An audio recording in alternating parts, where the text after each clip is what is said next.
All right, and this next one has been linked to me a lot, actually. I think he's like a pretty popular YouTuber, Big Fry TV. I think he streams as well on Twitch. But he made a video called Star Citizen is a Joke.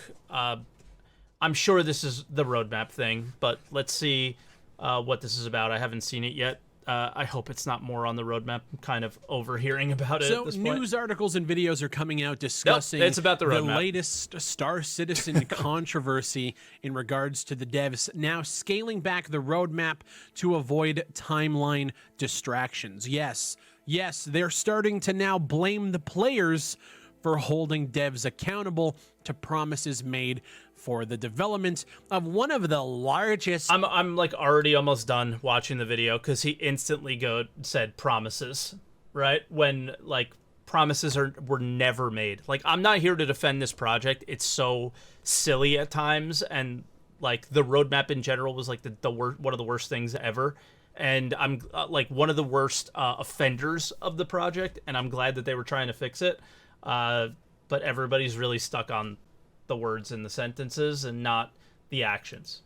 And most ambitious titles of all time. My name is Big Fry, and we're going to go through it all here. If you guys like the video, leave a like on it and subscribe for more industry news, indie development, and everything in between. And I want to give a shout out to every single supporter of my channel over on Twitch as well as on YouTube. Starting tomorrow, February 7th, I will be streaming Monday to Friday at 4 p.m. Eastern on YouTube. Twitch is just not doing it for me anymore, and I want to stream where I have the largest amount of people to reach. So come through to the streams. Okay. They're going to be live every single day, Monday to Friday, and let's just chill, play some games, talk about industry news, Q&As, and it's going to be fun as hell. So looking at this article from Ars Technica, Star Citizen developers Cloud Imperium Games' new public development roadmap will no longer include target dates for coming features more than one calendar quarter away. The change, the company writes,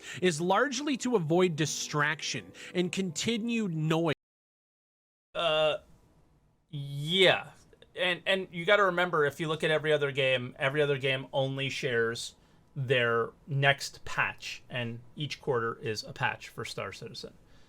Every time we shift deliverables from a very loud contingent of roadmap watchers who see projections as promises. And if you think this article is taking anything out of context, it's not. They actually decided to post that and gaslight the people who have funded this company and this game to the tune of $430+ million. I mean, what are you supposed to do with the roadmap? You're supposed to watch it, right? $1 billion.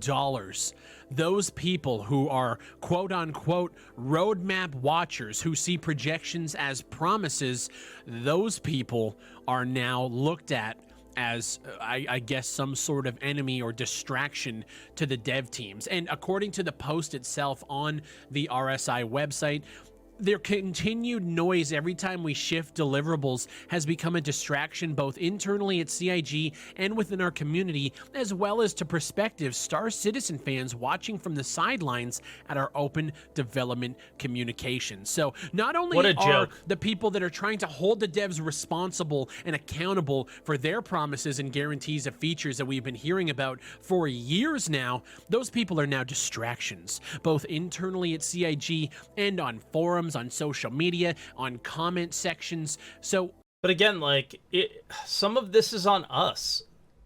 For like, obviously they've failed so miserably in so many aspects, right? But a lot of this is on us for believing that it was gonna hit. I don't know. Like, obviously CIG has so much to be blamed for, but I think we do as well. And the whole thing is, like, he's still using the word promises and all those things, which, like, again, those things never happened. There was never any promises made. All they've done the entire time is try to show how little you can make promises when they're doing things the way that they're doing, you know? And I think the only thing you can be critical about is the reason that they're not hitting a lot of their promises is because they're trying to build a game inside of a live environment, which is just kind of stupid in general. I think most people would argue that it doesn't make sense and it's dumb.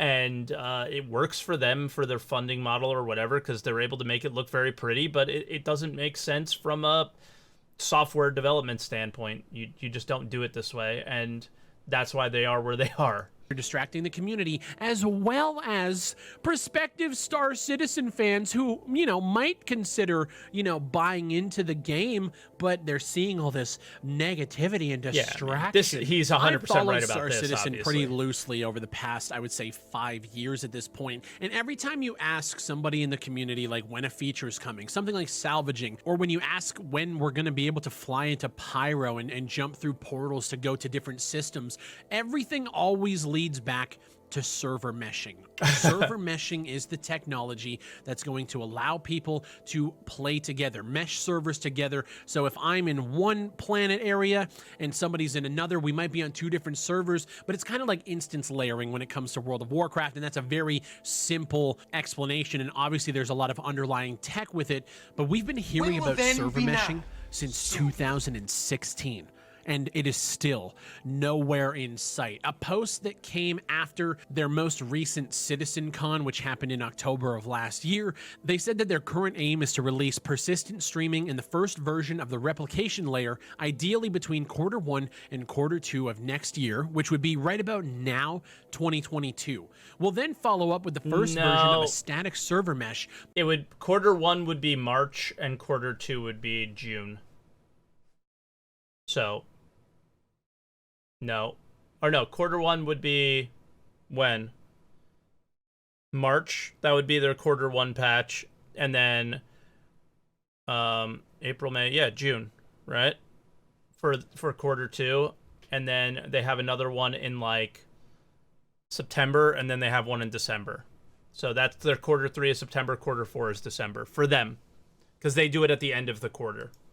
Barring any unforeseen technical complications between Q3 and Q4 of next year. But now we can and persistent streaming is not server meshing. Actually track whether or not that is a deliverable or whether or not that is actually happening. We don't actually know, because they're now changing the roadmap, scaling it down, because they don't want people to conflate projections as promises. Bruh, they literally have the, like, okay, listen, he's saying they're scaling down the roadmap, but they're not. They're showing those tasks on their roadmap. Now, I think we all know, and if he gets here, then good, but he said he loosely follows the project. The progress tracker, which is where they're trying to push you on the roadmap, is not indicative of any progress at all, right? So we don't know where these things are, but he's not, he's just looking at release view as I think most normal human beings would go like, hey, when is the feature that I want coming out? I mean, that's all, like, that's how it should be, but they don't do it that way because they know better than to manage expectations like poorly, like they've been doing for all these years. They finally know better and are making those changes, but the progress tracker won't show it either, but at least you could see that they scheduled out the work, I guess. But again, like, I don't know why I'm defending this project, but I also just think he's being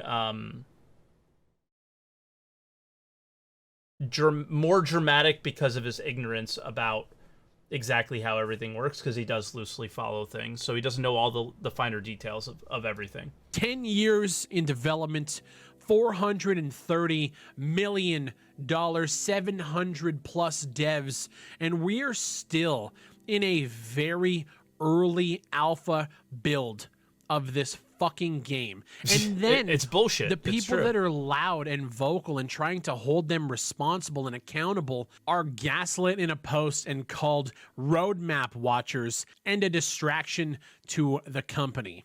A company that just can't seem to get their shit together. When you look at resources like Star Citizen Tracker and you see that they're only 27% completed on major systems only, and you actually look and you see that they've only completed around 13% of the promised features and systems, it doesn't paint a really good picture. And I think more and more people are starting to question just what the fuck is actually going on with the studio and with this game. And I'm one of those people that when I talk about Star Citizen, I say just instantly that I don't think they've made enough progress to warrant playing the game full time. And you're 100%. always met with a flurry of people saying, I don't know how you can't say there hasn't been progress. They've added hospitals over here. They've made some progress in certain areas, but not in the areas that I think are going to... Oh, that was so good, because it's so true. That's exactly the voice I hear when I read Spectrum posts.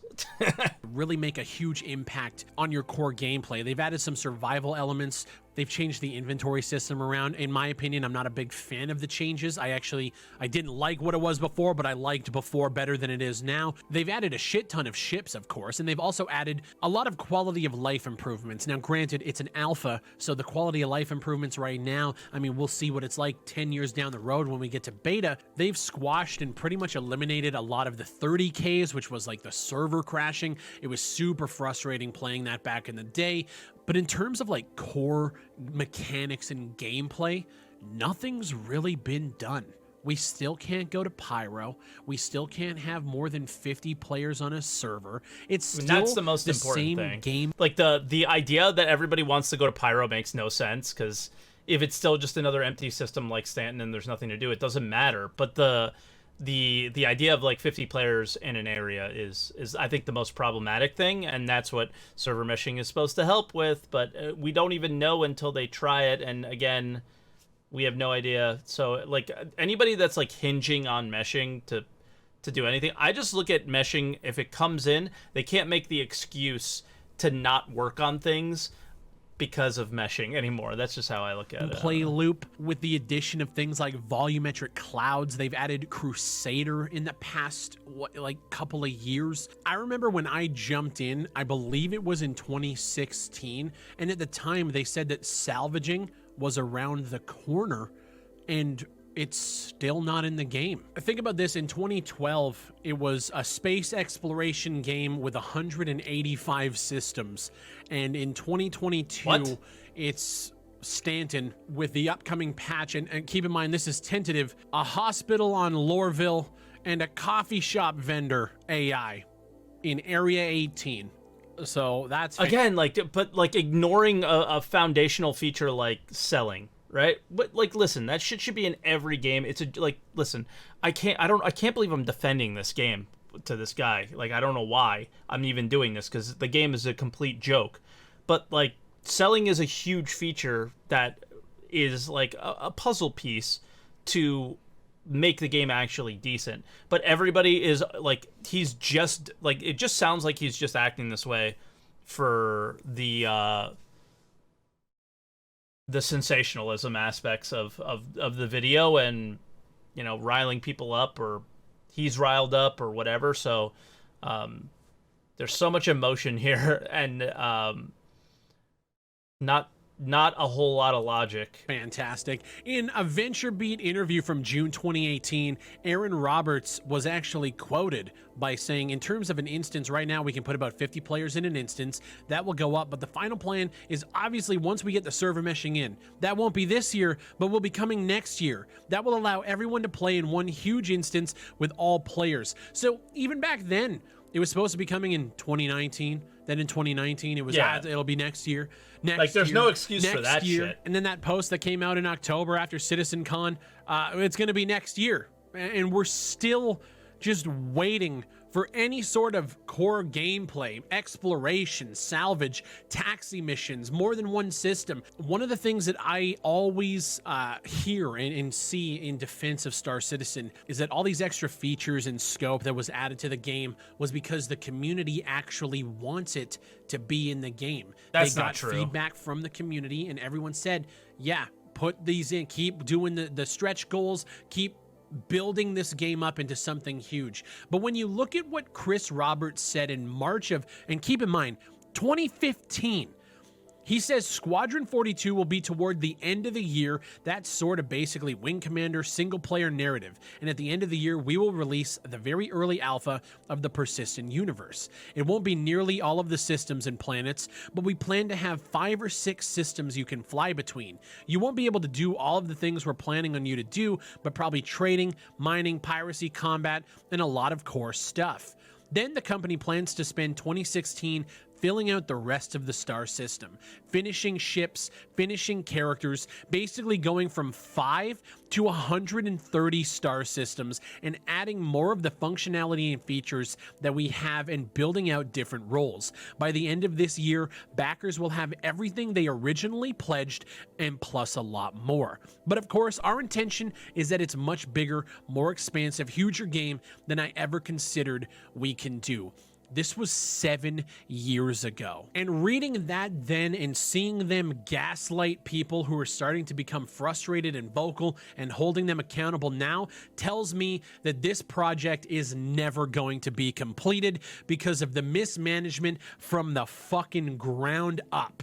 And it all stems from Chris Roberts. Yep. My name is 100%. Big Fry. Thank you guys for watching. If you guys like the video, leave a like on it and subscribe for more industry commentary.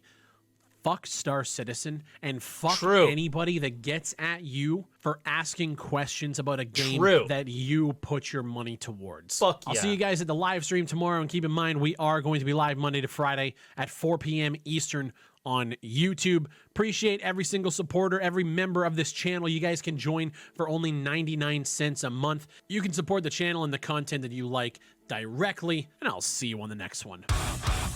You thought I was done with the roadmap stuff? I didn't know that this was about the roadmap. But the thing here is I agree with him 100%. Like there's not a lot wrong that he's saying here from like a general, like the whole situation standpoint, right? It's just that I think the little details, there was a lot of things that were wrong, so I may have been like correcting them there, but that end is really all that matters. Is anybody that gives you a hard time about asking questions about like what's going on with this game and why is this shit still happening? Why did you say those things back then when like we all knew that it wasn't going to be a possibility? Like, I get it, man. It's just I look at the project, or not the project, the changes to the roadmap as them trying to right some of those wrongs. It's just, man, the wording was so bad that everybody is just obsessed with it. And yeah, I'm just tired of hearing about it, to be perfectly honest. Yeah. So